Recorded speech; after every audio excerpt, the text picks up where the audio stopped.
presença do Senhor mais uma vez. Não é? Hoje, dia 7 de outubro. Engraçado, né? 7/10, não é isso? 7 mais 10. Pois é, queridos.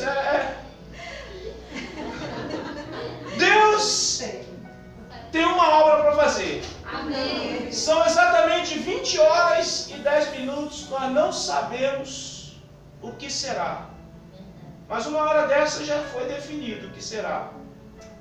Nós não sabemos porque nós optamos de vir para a presença do Senhor, não é verdade? Graças a Deus não teve ninguém aí curiando aí no celular. Não teve ninguém aí, né? Mas todo mundo concentrado na presença do Senhor, em oração, em clamor, em adoração. Porque nós entregamos na mão do Senhor, não é verdade? Está nas mãos do Senhor. Porque foi até às 17, né, a oportunidade de você votar por esse Brasil. Tá certo? E eu quero com você conjecturar na palavra do Senhor, porque para mim é uma honra, é um privilégio, queridos, nesse momento que nós estamos vivendo, né, no dia 7 de outubro, dia que nós acreditamos que será um dia marcante para nós, como mudança dessa nação, num domingo, certo? Num domingo de ceia do Senhor, e eu ter o privilégio de poder ministrar a palavra do Senhor. Eu acredito que esse dia é um dia marcante para nós.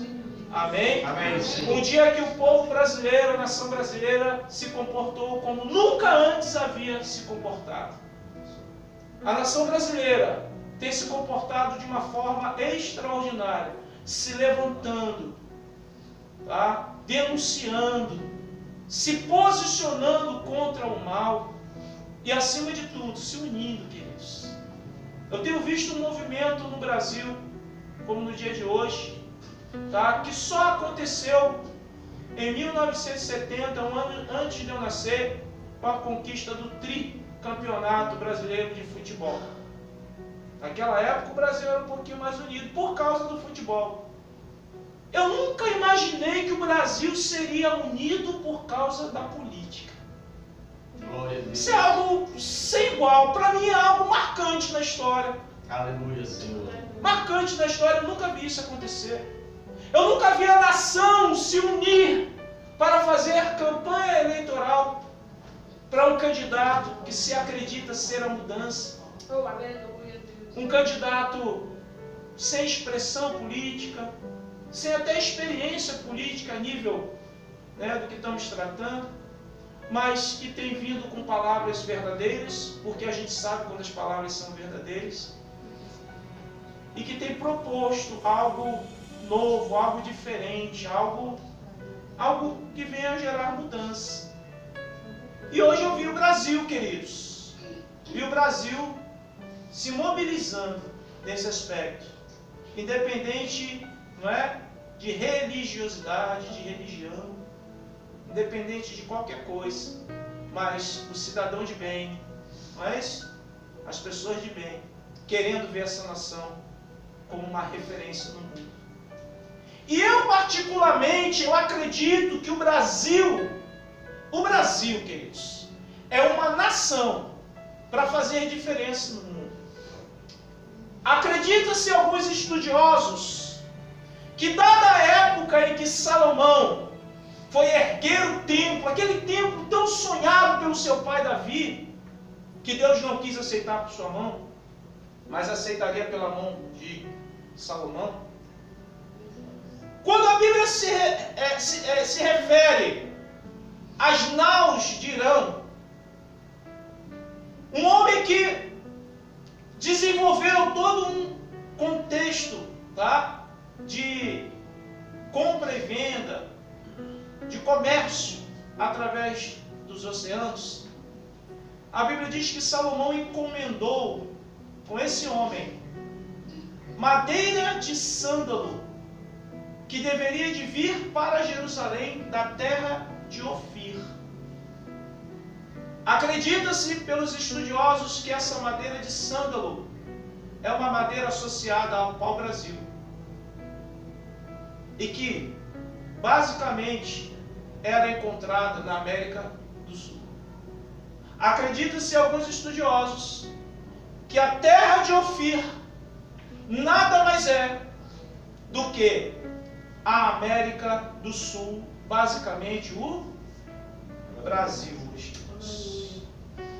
E se esses estudiosos eles estão certos de que essa madeira de sândalo que foi buscada na terra de Ofir, que hoje é exatamente a região da nação brasileira, essas madeiras foram encomendadas para serem as colunas do templo, as colunas da primeira igreja. Se nós conjecturarmos a respeito disso, se o Brasil é referência de uma madeira boa para ser coluna do templo, eu acredito que o Brasil também é referência através do seu povo, que se renderem a Jesus Cristo e pregarem a palavra, serem colunas espirituais em outras nações. Existem brasileiros em todos os lugares do mundo. E eu creio que o Senhor vai levantar uma nação forte para a pregação da palavra do Senhor. Amém. O avivamento, queridos, aconteceu na Europa. Passou o avivamento na Europa. E foi para a América do Norte, começando na Rua Azusa. Passou o avivamento da América do Norte. E o avivamento hoje está aqui na América do Sul, basicamente no Brasil. O avivamento hoje está no Brasil, onde homens e mulheres têm pregado a palavra do Senhor incessantemente. Aleluia. Eu sei, queridos, que o Brasil não tem cara própria como os europeus. Você olha os europeus e dizem, são todos irmãos. Você olha o mexicano, você diz, é uma família só. Você olha para os orientais, todos de olhinhos repuxados, todos nascidos da mesma mãe. Quando você olha para o Brasil não tem característica. São todos diferentes. Ninguém é parecido com ninguém.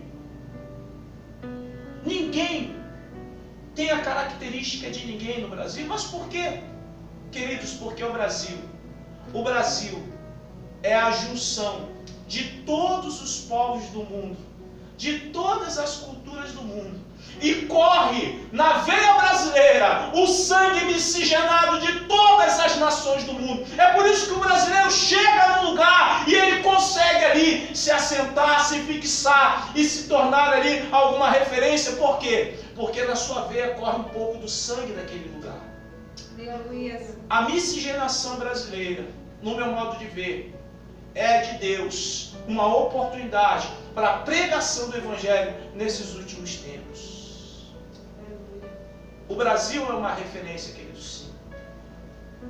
O Brasil pode sim se tornar uma grande potência, mas não só economicamente, mas como um povo, queridos, que leva a palavra do Senhor, a palavra que promove transformação, restauração e vida eterna. Amém? Amém. Diga assim, eu sou brasileiro. Sou brasileiro. Ah, foi tão fraquinho. Talvez em janeiro você possa dizer isso com mais, ou quem sabe daqui a 2 anos, né? Ou no finalzinho do mandato do presidente que vai assumir agora em janeiro. Mas eu queria que você olhasse para você nessa hora como uma referência, um brasileiro de referência. Um brasileiro que talvez não tenha o know-how de Carlos Drummond de Andrade. Um brasileiro que talvez não tenha, não tenha a capacidade de Santos Dumont. Talvez um brasileiro que não tenha as propriedades de Luiz Inácio Lula da Silva. Mas um brasileiro, querido, que decidiu aceitar Jesus Cristo e que tem feito toda a diferença, porque em 3 anos de Projeto Semear, completando 4 agora, você tem aberto 3 igrejas. Aleluia. pela tua capacidade de ser fiel. Amém, Senhor. Por isso você pode dizer assim: eu sou brasileiro. Eu sou brasileiro. Servo de Deus. Servo de Deus. E com muito orgulho. Com muito orgulho. Amém, queridos? Amém. Se orgulhe de quem você é. Aleluia. Você está fazendo a diferença, queridos. Pode ninguém te reconhecer. Pode ninguém te valorizar. Mas uma coisa é certa. O seu nome está escrito no registro de Deus. Aleluia. Por ser Aleluia. edificador de igrejas. Glória a Deus. Aleluia. Glória. O Senhor vai te honrar, queridos. Em nome de Jesus. Porque nós temos um Deus de justiça. Amém? Amém. Glória a Deus. Glória a Deus. Aleluia. Te acalma, que vai dar certo. O tema da mensagem hoje é arrogância ou confiança. Você pode repetir comigo? Diga arrogância ou confiança. Amém? Nós vamos falar a respeito, tá, de que nós podemos nos posicionar como arrogantes ou como confiantes. São duas coisas muito diferentes, mas interessante é que se parecem muito. E nós vamos ver isso através da palavra do Senhor. Amém? Confiança. Confiança é o sentimento de segurança, não é? E firme convicção em alguém ou alguma coisa. Isso é confiança. Nós sabemos bem o que é confiança, porque nós temos trabalhado esse tema de confiança aqui no Projeto Semear constantemente. Não é verdade? Confiança em Deus, confiança na pregação do Evangelho, confiança na palavra de Deus, confiança na igreja, confiança na estrutura da igreja. Nós temos trabalhado a questão de confiança, tá, incessantemente aqui no Projeto Semear. Mas nós vamos falar também sobre arrogância. E o que é arrogância? Arrogância é o falso sentimento de superioridade. Arrogância é o falso sentimento de superioridade. Também pode ser definido como prepotência e desprezo ao próximo. Então, o que é uma pessoa arrogante? Uma pessoa arrogante se acha a última bolacha do pacote. Está dando para entender? O arrogante, ele é superior. O arrogante é melhor. Tá certo? Quem é o arrogante? O arrogante é aquele que vai olhar para o próximo e vai ver o próximo sempre embaixo. Sabe o que é o arrogante? Deixa eu dar um exemplo aqui para você. É aquela pessoa, tá, que quando diz que conquistou alguma coisa, esse arrogante olha e dá um sorrisinho e diz parabéns, mas só se a conquista da pessoa for inferior às conquistas dele. Quem está entendendo? Ele tem uma explorer. A pessoa progrediu do azulão para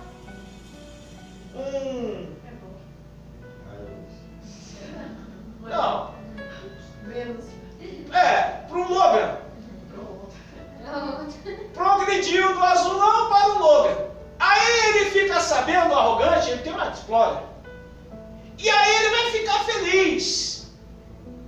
Por quê? Porque o progresso do próximo não foi um progresso maior do que o... Mas se alguém progredir do azulão para uma Mercedes conversível, aí ele já não vai ficar tão satisfeito. Porque ele é arrogante. Ele se sente superior, ele se sente maior. E se ele se sente maior, e alguém está progredindo mais do que ele vai desprezar.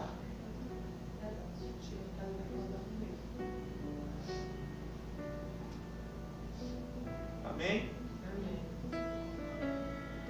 Ele vai desprezar. Por quê? Porque o arrogante não quer ninguém superior a ele. Eu quero falar com você sobre Arrogância ou confiança? Porque no meio do povo de Deus, queridos, existem pessoas que são arrogantes. E não são poucas, não. Pensa aonde eu encontrei mais pessoas arrogantes que se acham superiores do que as outras. É dentro da igreja. Pensa num lugar onde eu já encontrei pessoas que acham que são melhores do que todo mundo. É dentro da igreja. Acham que podem fazer o que querem. Acham que podem ter o comportamento que querem. Acham que todo mundo tem que estar submisso ao seu comportamento. Acham que todo mundo tem que aceitar as suas manias. Acham que todo mundo tem que ficar passivo e aceitar o seu jeito. Porque a pessoa diz assim, eu nasci assim, eu vivi assim, serei sempre assim, sempre? Pensa o lugar onde tem pessoas, queridos, que não querem mudar de jeito nenhum e acha que os outros têm a obrigação de aceitar esse negócio. Estou falando besteira? Não. Vocês estão falando para me agradar? Não para me agradar? Não. Arrogância ou confiança?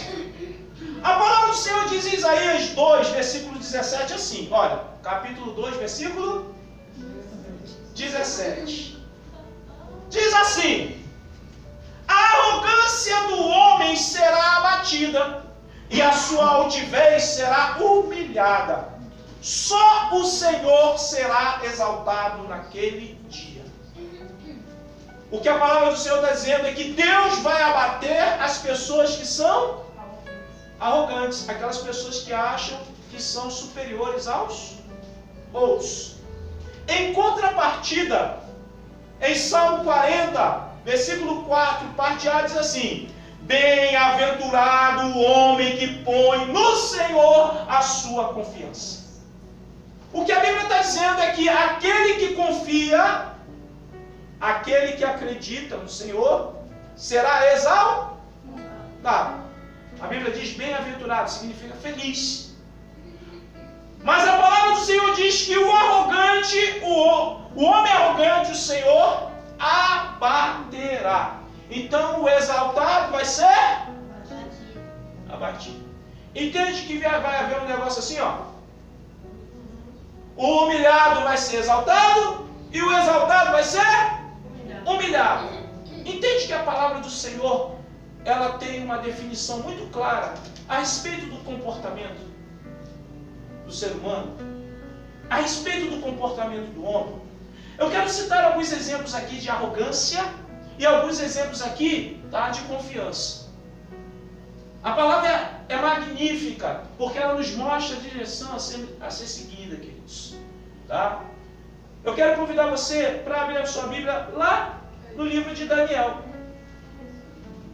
Daniel, no capítulo 3, versículos de 1 a 7. Daniel, capítulo 3, e o versículo de 1 a 7.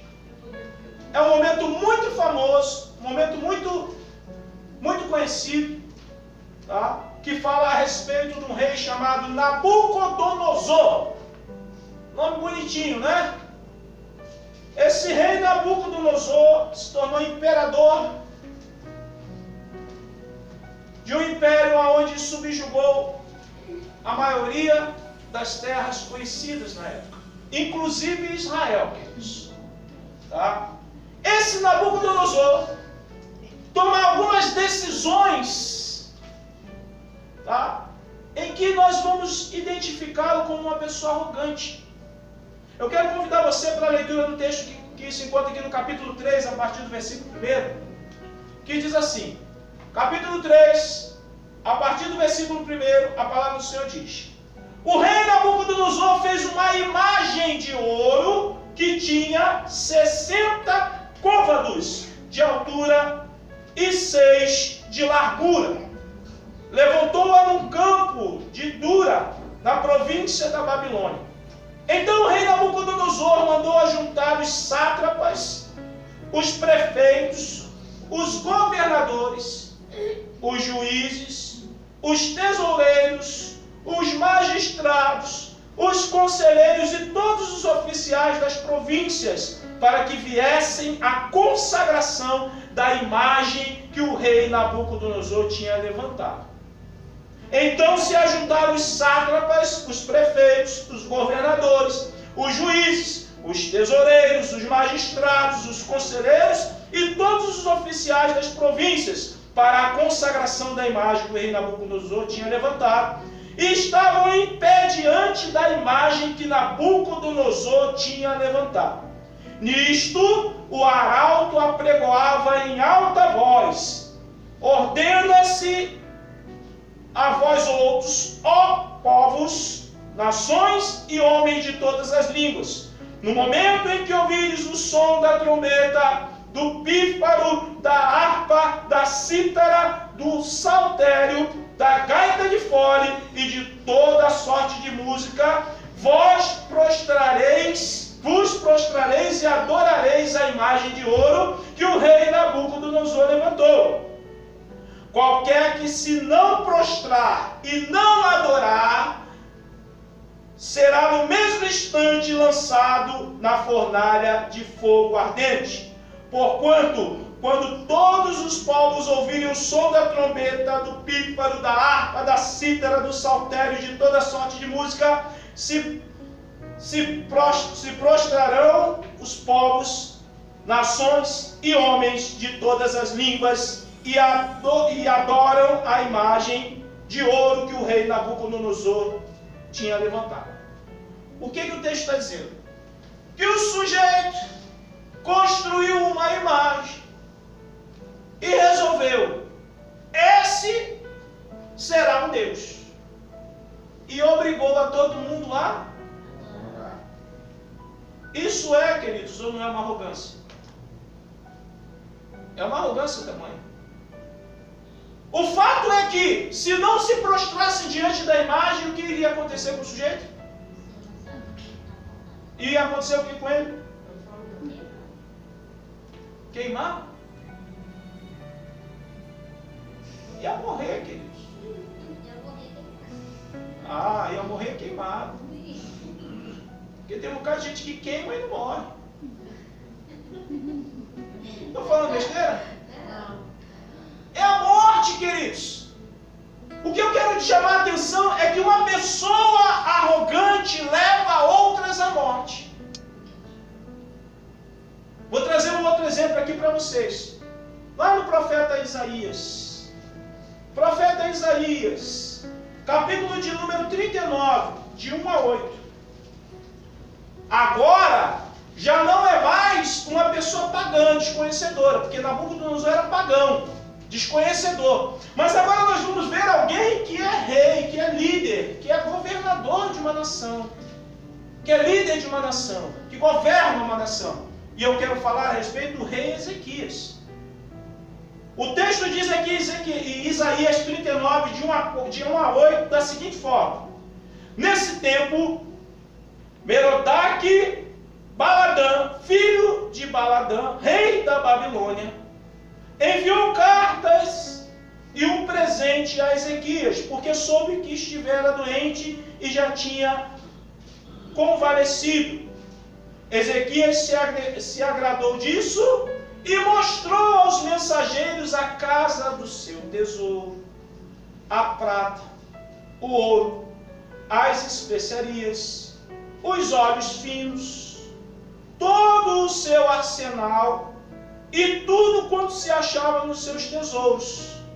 Nenhuma coisa houve, nem em sua casa, nem em todo o seu domínio, que Ezequias não lhes mostrasse.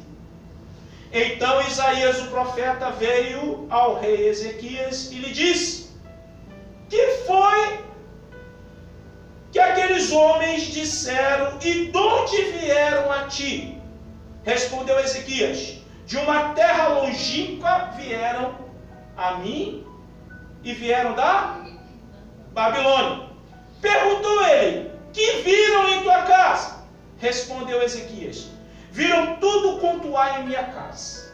Coisa nenhuma há nos meus tesouros que eu não lhes mostrasse. Então disse Isaías a Ezequias: ouve a palavra do Senhor dos Exércitos. Eis que virão dias em que tudo quanto houver em tua casa, com que entesouraram os teus pais até os dias de hoje, será levado para a Babilônia. Não ficará diz o Senhor. Dos teus próprios filhos que tu gerares, tomarão para que sejam eunucos no palácio do rei da Babilônia. O versículo 8 diz assim: então disse Ezequias a Isaías: boa é esta palavra do Senhor que disseste, pois pensava, haverá paz e segurança nos meus dias. Deixa eu explicar o que está acontecendo aqui. Chegaram enviados de Merodach e Baladã, tá? que é o líder, o rei, o administrador da Babilônia, antes do Nabucodonosor.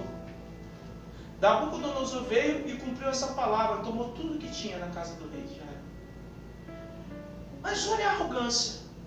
Interessante, Nabucodonosor era arrogante. Mas o rei de Israel também era. Porque quando o profeta Isaías percebeu que tinha gente estranha de outras terras, ele foi saber do rei: o que está acontecendo aqui? Quem é essa gente estranha? Para ele fazer média, o Ezequias pegou essa gente estranha e mostrou tudo que ele tinha, o arsenal. Então ele já tinha uma noção de quantos soldados eles tinham. Mostrou o tesouro, tinha uma noção do que havia lá de ouro, de prata, de coisas preciosas, as especiarias, os óleos, ungüentos preciosos. Então eles já sabiam o que havia de valor. Quem está entendendo o que esse rei Ezequias estava fazendo? Mas o pior não é isso. O pior é que Deus manda o profeta Isaías lá para falar para o rei: rapaz, que doideira é essa que tu está fazendo, mostrando as tuas coisas para gente estranha? Isso vale a pena falar para nós aqui hoje, viu? Que o que a gente tem de valor, a gente tem que guardar para a gente, segredo. Aquilo que há de valor na nossa vida, a gente guarda em. O nosso problema é ser linguarudo e linguaruda. Porque a gente fala de coisas para pessoas que futuramente podem vir para nos saquear. Esse rei Ezequias é um louco, a ponto de mostrar todas as riquezas que ele tinha para gente estranha. Deus manda o profeta até lá, Isaías, para dizer para ele: olha, virão dias em que da Babilônia virão para saquear toda a tua casa, o tesouro que entesouraste os teus pais até o dia de hoje. E não vai ser só isso não, rapaz. Sabe o que vai acontecer? Os teus filhos que você gerou serão levados como eunuco para a Babilônia. Sabe o que é o eunuco? São aqueles homens que são castrados, são cortados dele o órgão sexual masculino. Isso é uma castração, tornando eunuco uma pessoa que não pode procriar, uma pessoa que tem a sua autoestima baixa, uma pessoa que perde totalmente o valor de homem. Quem está entendendo? Deus usa o profeta para dizer: porque você mostrou os teus tesouros, rapaz, vai vir tempo em que até a tua família vai sofrer como eunuco em terras estranhas. Aí o arrogante do Ezequias diz assim, versículo 8: boa é a palavra do Senhor que disseste. Boa é a palavra do Senhor, de que virão saquear tudo da casa dele, os filhos dele virarão eunucos. Boa é essa palavra. Mas por que ele está dizendo que boa é essa palavra? Na última frase ele diz assim: porque eu estava pensando, será que será nos meus dias? E agora você está dizendo: vai ser nos dias dos meus filhos? Ah, então nos meus dias terá paz. Sabe o que ele está dizendo? Se nos meus dias terá paz, os meus filhos que se estrepem para lá. Quem está entendendo o que está acontecendo aqui? Nós vimos que Nabucodonosor arrogante gerou o quê? Diga, morte. Morte. Pela arrogância de Ezequias ia gerar o quê? Morte, que o império ia vir e não ia poupar os soldados. Ia poupar? E se o filho dele não quisesse ser castrado, ia acontecer o quê? Então o que o arrogante traz para nossas vidas, queridos? Morte. Morte. Não muito distante aqui dos nossos dias, eu quero citar mais um exemplo. Tá? Lá em Mateus, Evangelho de Mateus, capítulo 27. Evangelho segundo escreveu Mateus, capítulo 27. Nós estamos agora num momento, queridos, interessantíssimo, é onde Jesus está preso. Jesus está agora diante do povo, ele e um subversor chamado Barrabás. E como era de praxe, dada a época da Páscoa, precisava-se soltar como uma atitude de benevolência.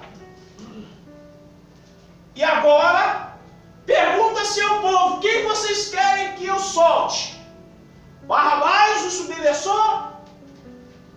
Ou Jesus Cristo, esse aqui que prega o Evangelho? O versículo 20, queridos, do capítulo 27 diz assim: mas os principais sacerdotes e os anciãos persuadiram o povo a que pedissem e fizessem morrer. O povo começou a dizer para que Barrabás fosse solto, motivados por quem? Pelos principais sacerdotes. Quem eram os sacerdotes? Aqueles da linhagem de Arão. Aqueles que Deus escolheu para cuidar da igreja. Aqueles que Deus escolheu para mediar entre o povo e Deus. Os sacerdotes, aqueles que se achavam melhores que todo mundo. Os sacerdotes são os pastores daquela época. São os bispos daquela época, os apóstolos daquela época. Os sacerdotes são a liderança da igreja daquela época. Nós vimos Nabucodonosor, um pagão, não é isso? Arrogante. Nós vimos o rei Ezequias, um líder, um político arrogante. E agora nós estamos vendo crentes arrogantes, que se achavam mais conhecedores das coisas do que Jesus, o Filho de Deus, o próprio Deus. Quem pediu a morte de Jesus? Diga os crentes. Porque eles não queriam admitir que o que Jesus lhes falava era a verdade. Pela arrogância dos principais dos sacerdotes, gerou o quê?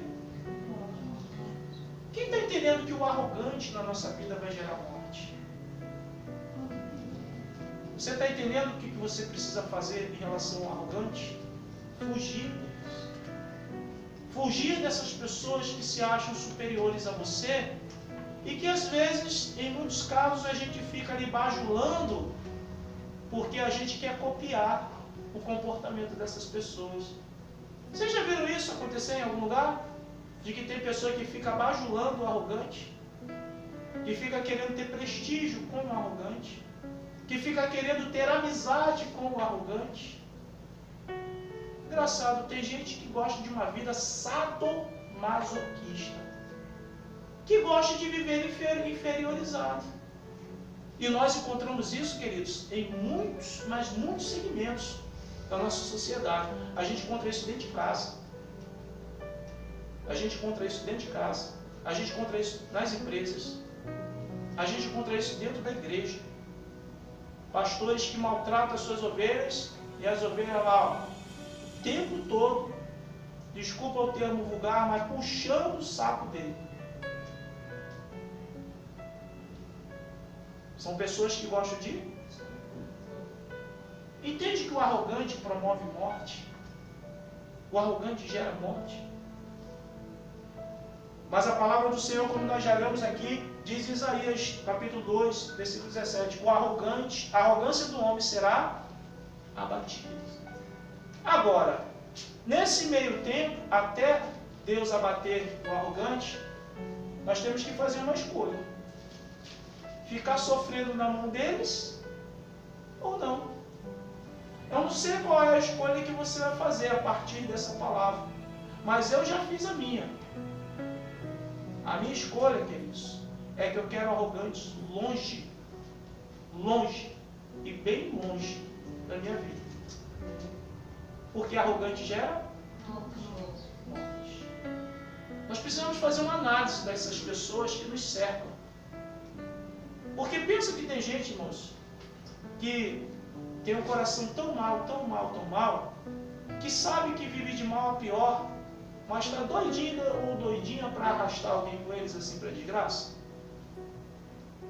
Nós precisamos estar atentos, estarmos espertos, queridos. Tá? Mas em contrapartida do arrogante, existe o confiante. E quem é o confiante, queridos? O confiante é aquela pessoa, tá, que, diferentemente do arrogante, porque o arrogante, ele pensa que sabe o que ele é.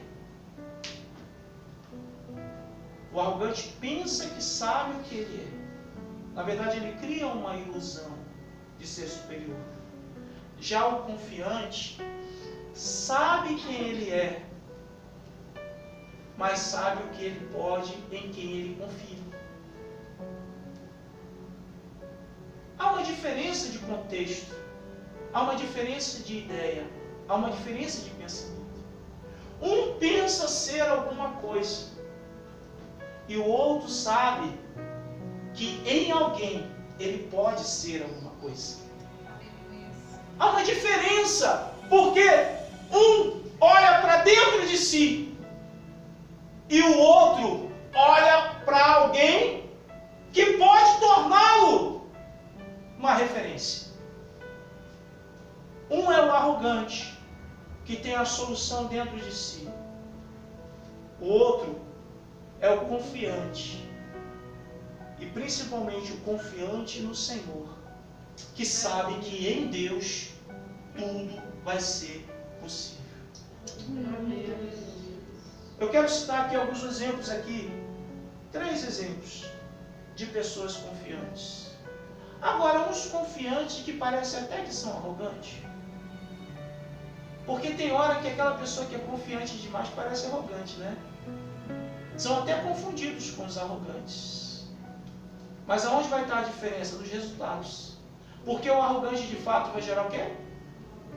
Morte. Mas o confiante, Daniel, nós lemos aqui em Daniel, mas quero voltar com você aqui a Daniel, porque no livro de Daniel, queridos, nós vamos encontrar Ananias, Misael e Azarias. Daniel no capítulo 3. Vocês já ouviram falar do Ananias, Misael e Azarias? Na verdade, o povo conhece mais como um apelido que foi dado a eles, né? De Sadraque, Mesaque e Abidnego. Tá? São nomes pagãos recebidos de Nabucodonosor. Esses 3 homens que eram eunucos, vocês lembram da profecia? Eram príncipes, queridos, que foram levados para a Babilônia como eunucos. Assim como Daniel também foi levado para lá como eunuco. Pouco se fala sobre isso, mas Daniel foi castrado. Deus usou o profeta Isaías para falar para Ezequias que todos os príncipes, filhos de reis, seriam levados para a Babilônia e seriam eunucos. Daniel. Só que esses 3 homens, príncipes, que eram agora eunucos, que estavam agora envergonhados e que serviam a um rei pagão, tá? Serviam a um rei arrogante, por causa da arrogância do seu próprio rei, agora se posicionam diante daquela imagem desse rei arrogante, o Nabucodonosor. Lembra da imagem que ele edificou e disse que queria que todo mundo se dobrasse diante dela? O comportamento desses três homens aqui é de confiança, mas parece até de arrogância. Porque o texto diz assim, capítulo 3, versículo 16 e versículo 17. O rei disse que aquele que não se dobrasse, que não se rendesse, que não se ajoelhasse diante da imagem, seria lançado na fornalha. E quem fosse lançado na fornalha ia? Porque a arrogância gera morte. Só que Sadraque, Mesaque e Abidnego dizem assim no versículo 16 do capítulo 3. Diz assim: ó Nabucodonosor, quanto às suas perguntas não necessitamos que te respondam. Mas o versículo 17 diz: se o nosso Deus a quem servimos quer livrar-nos, Ele nos livrará da fornalha de fogo ardente da tua mão, ó rei. Versículo 18 diz: se não, ou se Deus não nos quiser livrar, fica sabendo, ó rei, que nós não serviremos a teus deuses, nem adoraremos a imagem de ouro que levantaste. Isso parece confiança ou arrogância? Quem é que estava ali, né, com a autoridade? Eles estavam ali como súditos, em situação de obediência, de escravidão, em situação de submissão. Esses três rapazes dizem assim: nós não vamos nos dobrar, a tua ordem não vale de nada para nós, o Deus que eu sirvo pode nos livrar desse negócio aí.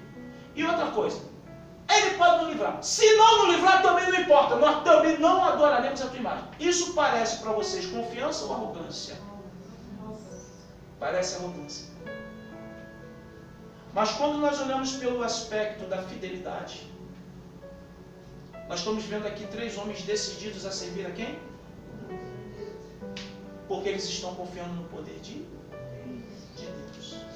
Quem está entendendo a diferença? O que acontece agora? Eles são jogados dentro da fornalha. Pela arrogância do rei, eles deveriam, mas pela confiança deles em Deus, o que aconteceu? Eles viveram. Entende a diferença de uma coisa para outra? A aparente arrogância, por causa da confiança, gera vida. A aparente arrogância, por causa da confiança, gera vida. Tá?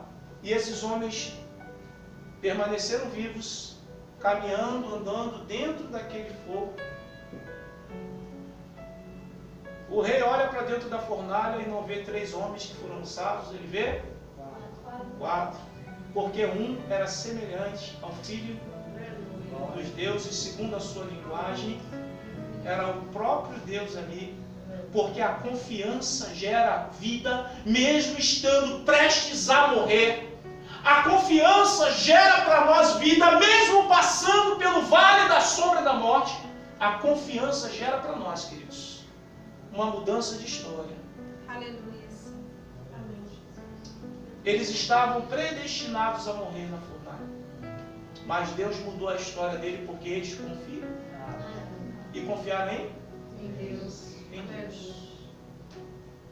A confiança, queridos, no Senhor gera vida.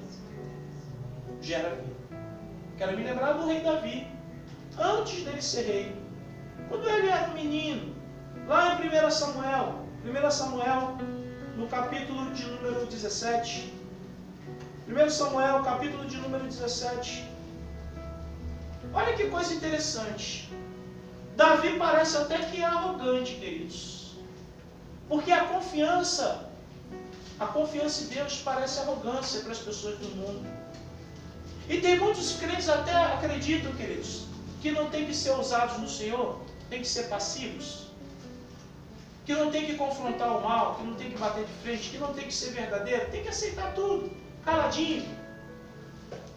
E tem que olhar as coisas e ficar ali, e não questionar, e não e não confrontar. Nós viemos num evangelho assim, pobre, a esse nível, queridos. Nós viemos num evangelho pobre a esse nível.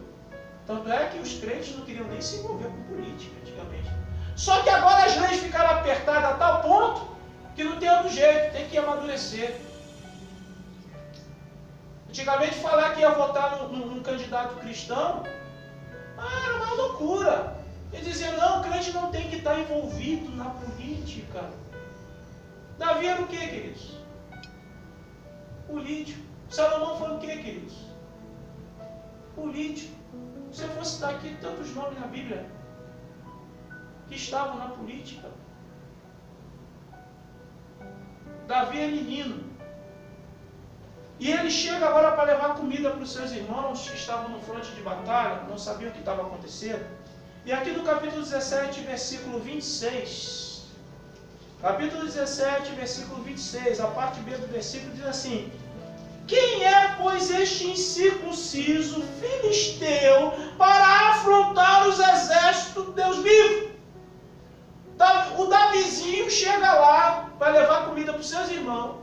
Está um gigantão lá chamado Golias, ele era príncipe, não era qualquer um, ele era príncipe, ele era filho de rei, afrontando o exército de Israel.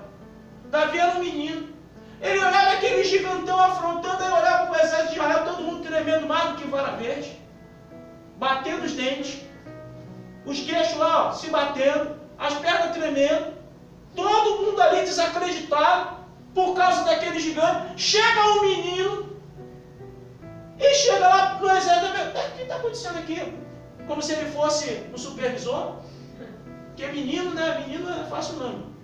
Pensa a curiosidade de menino. Tem gente na igreja, né, que cresceu tanto que nem parece que cresceu, né? Continua menino, porque pensa no povo curioso é crente, né?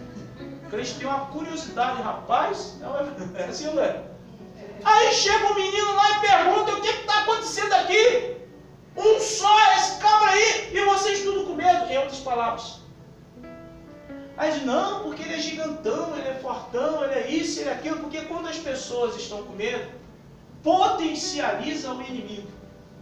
Às vezes é bem pequenininho, mas coloca ele bem grandão. Nós temos essa mania de potencializar quando a gente está com medo. Aumentar a dificuldade. Dizer que não dá, dizer que não consegue. Porque quando nós estamos com medo, irmãos, parece que o mal é superior. Nessa hora a gente esquece até da capacidade do Deus que a gente diz ter confiança. Estava lá todo o exército de Israel, irmão, desacreditados. Aí chega um menino que parece até que é arrogante, e diz lá, quem é esse incircunciso aí, rapaz? O incircunciso que ele está dizendo, esse cara aí não tem compromisso com Deus nenhum. Nós fomos circuncidados. Nós temos uma aliança com Deus. Deus fez promessa para a gente. Deus operou maravilhas no passado, continua operando hoje. Esse cara é incircunciso, não tem aliança com Deus, não tem compromisso, não fala com Deus, não obedece, não adora, não. O que é esse incircunciso aí, tá, filisteu? Quem é ele para afrontar o exército do Deus vivo? Vocês aí, ó. Imagina o menino dando lição de moral nos soldados. Parece que ele é arrogante, sim ou não? Parece que ele é arrogante. O interessante é que ele passa por duas experiências muito, muito incríveis. Ele recebe o desprezo 2 vezes. Porque ele diz assim, eu vou enfrentar. O exército não queria enfrentar, ele disse, eu vou enfrentar. Ele nem era soldado, não era das fileiras, não tinha idade para lutar. Mas eu vou encarar. Vou encarar esse cara aí. Aí ele pergunta, qual vai ser o prêmio? O que eu vou ganhar se eu enfrentar lá? Vocês vão me dar alguma coisa? Eu vou enfrentar lá, vou ganhar, mas eu quero alguma coisa também. Certo? E aí disseram para ele qual seria o prêmio e tal. Inclusive casar com a princesa Mical, esposa do rei. Opa, o prêmio é legal, é bacana, sabe? Mical é bem bonitinho. Eu vou encarar, esse cara, o prêmio é bacana, vale a pena. Aí olha só que interessante, queridos. Aqui no versículo 30, deixa eu ver aqui, 34. Versículo do 31 ao 33 diz que Saul, o rei, ficou sabendo que ele ia enfrentar e tudo, mas desprezou, porque ele era menino. Ele era um menininho velho, ruivozinho, fraquinho, tadinho, pequeno, não era desenvolvido. E agora no versículo 34, Davi diz assim, olha, teu servo, ele está falando dele mesmo, teu servo apacentava as ovelhas de seu pai, quando veio um leão e um urso,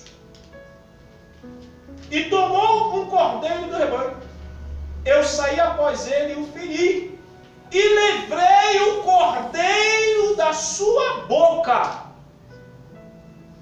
levantando-se ele contra mim, agarrei-o pela barba. Imagina ele com o leão, um menininho com o leão, e o feri e o matei. Teu servo matou tanto o leão como o urso. Este incircunciso filisteu será como um deles, porquanto afrontou o exército de Deus. Isso parece ou não parece uma arrogância? Mas isso é confiança, queridos. A confiança até parece arrogância. E ele está confiando em quem? Ele está dizendo que a força vem de onde? Ele está dizendo que a causa é de quem? Ele está dizendo que o exército está sendo afrontado de quem é? Entende que ele não está trazendo honra para si? Ele está dizendo, nós somos do Senhor, nós temos que defender a causa do Senhor. O que é interessante é que ele sofre agora, de novo, desprezo. E agora o desprezo do gigantão, porque ele resolve confrontar. E agora o versículo 41 diz assim, o filisteu também se vinha chegando a Davi, e o seu escudeiro ia diante dele. Olhando o filisteu e vendo a Davi, o desprezou, porque o gigantão era arrogante, certo? Era arrogante, porquanto era moço ruivo e de boa aparência. Versículo 43 diz, disse o filisteu a Davi, sou eu um cão para vires a mim com paus? E pelos seus deuses amaldiçoou o filisteu a Davi. Versículo 44 diz assim, disse mais o filisteu a Davi, venha a mim e darei a tua carne às aves dos céus e às bestas feras do campo. O filisteu disse, se tu vier, menino, eu vou acabar contigo. E eu vou ficar olhando as aves vir e comendo tua carne. Colocando medo nele. Porque ele era um menino. Só que ele não era um menino comum. Ele era um menino que estava acostumado a guerrear guerras com o Senhor. Tá certo? E uma coisa que ele não era covarde. Porque encarar um leão não. Pensa. Pensa, Diácono Paulo. Você vai fazer uma entrega lá. Lá onde? Sei lá. Lá onde tem lá uma matazinha perto lá. Certo? Indo lá pro Pecém. Aí ele tem umas empresas ali, você vai fazer a entrega. Aí para, a moto quebra no meio do caminho. Aí aparece um leão, o que você faz? Finge que tá morto. Eu não tava correndo aberto daquele. E agora para pegar na barba do leão já? E acabar com a raça do leão?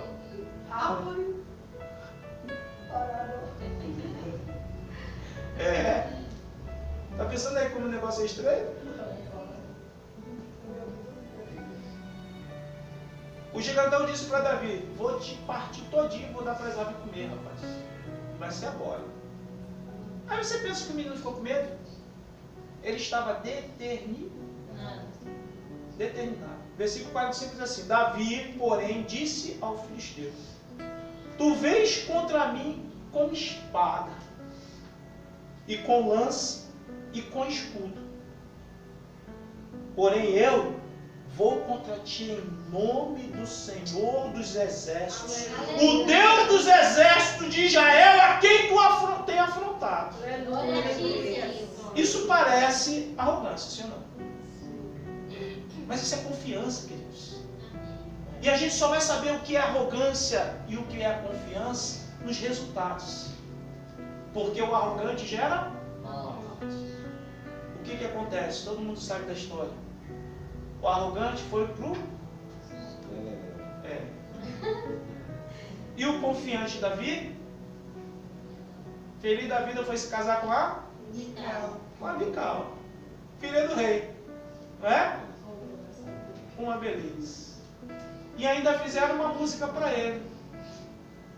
E a música que fizeram para ele não é esse cara sou eu. A música que fizeram para ele era que Saul matou os seus milhares e Davi os seus 10 milhares.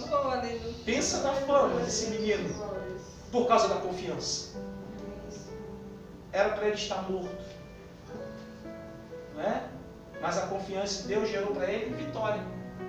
Então a confiança gera vida, a confiança gera vitória, tá certo?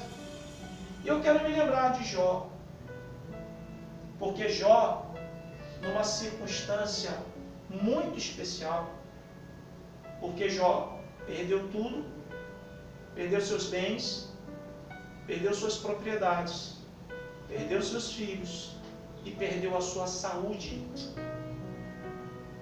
Às vezes a gente perde alguma coisa e a gente se acha ruim, né? Jó perdeu tudo. E olha o que acontece aqui, queridos, no capítulo 2 de Jó, versículos 9 e 10, que diz assim: Então sua mulher lhe disse: Ainda conservas a tua integridade? Amaldiçoa a Deus e morre.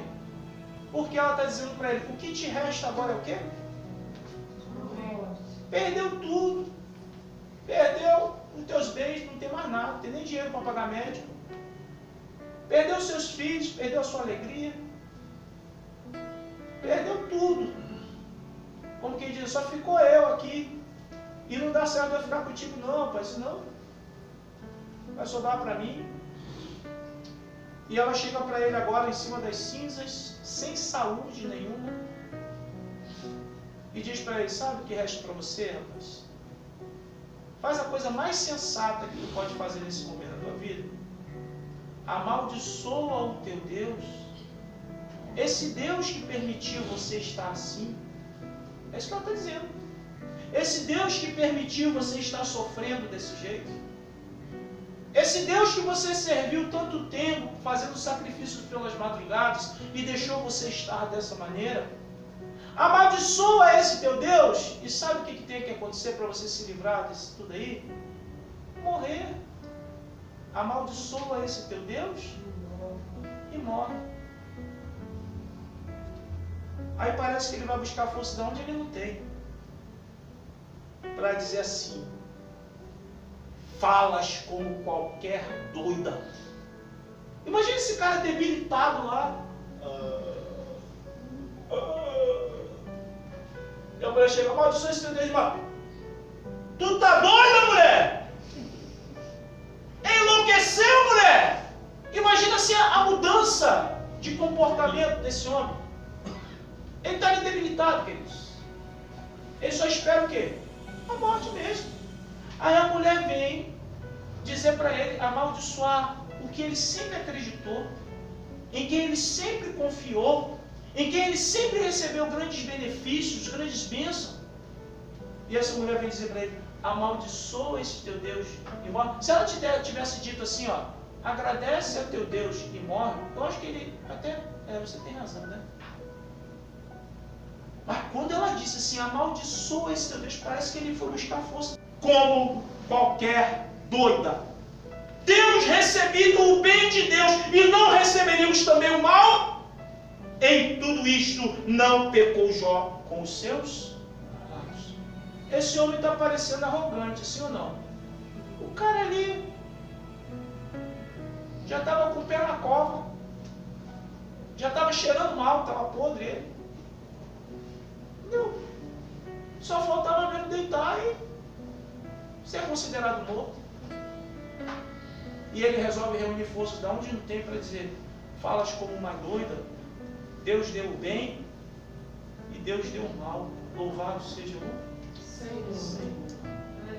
Entende que a arrogância gera morte, mas a confiança gera vida, gera vitória E para Jó, gerou prosperidade em dobro. Confiança gera vida, vitória e prosperidade. Aleluia. Por mais que você ache que está tudo acabado, confie. Que Deus vai mudar a história, vai mudar a situação. Oh, aleluia. Por mais que o gigante veio, te afrontou e disse que você não vai prevalecer, confie. Porque o Senhor vai te dar a estratégia. Não sei se 3 pedrinhas do ribeiro, eu não sei a estratégia. Ele vai dar a estratégia. Por mais que alguém venha sobre a tua vida te subjugar, te humilhar e te fazer aquilo que você não quer fazer, confie. Porque mesmo que você seja lançado na fornalha de fogo, Deus entra lá com você. E gera vida, mesmo aonde há a morte. Eu quero fazer uma pergunta para você, eu gostaria que você respondesse com muita força. Arrogância ou confiança? Confiança. Bravo. Receba essa palavra no nosso coração.